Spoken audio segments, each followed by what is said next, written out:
time for the Friday Night Roundtable featuring a newsmaker interview with Dean Martin. He is the Arizona State Treasurer. Joining me on the Friday Night Roundtable, Mark Kimble is here from the Tucson Citizen, Ann Brown of the Arizona Daily Star, and Jim Nintzel from the Tucson Weekly. Mr. Martin, thanks for being with us. Thank you for having me. So how would you characterize Arizona's financial situation? After all, you oversee, 1,800 accounts for the state? All the 1,800 different funds the state manages. We're basically the bank for the state.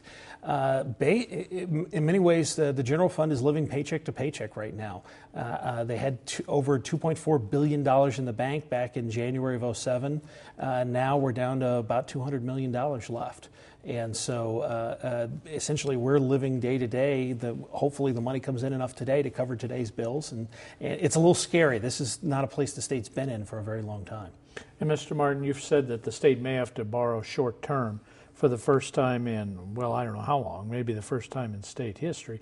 What is this going to mean for taxpayers? Anything? Well, if everything works right, nothing. You won't see any difference. That's what we've been working towards, is to make sure that state government continues to operate the way it normally does, and we have as little impact as we can.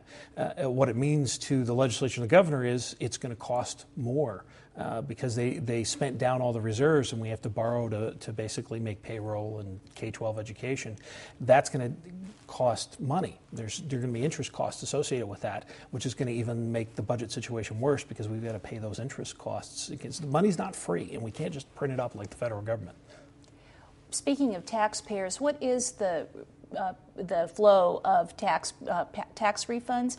Are people getting their checks? I mean, are their checks going to be good? And when can they expect a refund?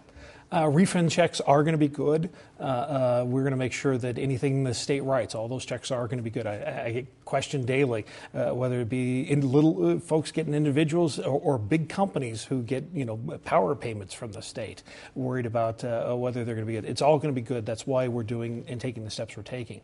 But Department of Revenue is short-staffed.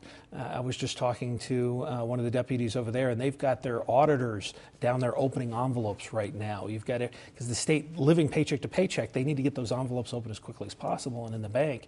So what's happening is they're getting it open, getting the checks in, but the processing takes longer now, because until they get everything open, they can't start processing. And so if you file electronically, you don't have to wait for somebody to open the envelope and then deal with the paper. So you'll get it much faster if you file an electronic statement than you will doing it by paper. As a former state lawmaker and someone who understands how the money's moving around the state, what was your reaction to Governor Brewer's call for a $1 billion temporary tax increase?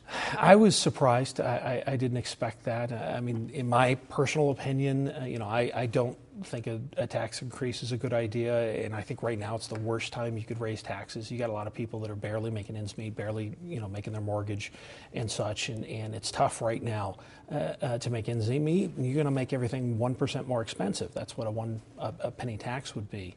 I don't think the voters are going to go for that right now, and it would delay our recovery or slow down our recovery on the other side. 2/3 of our problem is due to spending. Only 1/3 of the problem is due to the economy. We need to deal with that 2/3 first, and we need a sustainable budget. We hear about sustainability and everything else in life, but never government spending. And if we're going to fix this, a temporary tax increase doesn't do it, because as soon as the tax goes away, the state's got the exact same problem all over again. We got to fix the underlying reason why. As lawmakers struggle with the spending plan for the 12 months beginning July 1st, we hear 3-point-something billion. What is your estimate? What's your feel for it? Right now, I think we're looking at probably about $600 million in this fiscal year for the remaining 3 months of the year. Oh, we still need money for this fiscal year? We still need money for this fiscal year. Basically, the economy's continued to erode.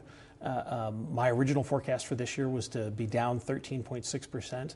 Right now, we're already down 13.5%. So with the remaining 3 months, I expect us to slide even further. And so we need more money just to cover this year. On top of that, next year we're looking at about $3 billion. So between the two, it's still about a $3.5 to $3.6 billion shortfall over the next 15 months.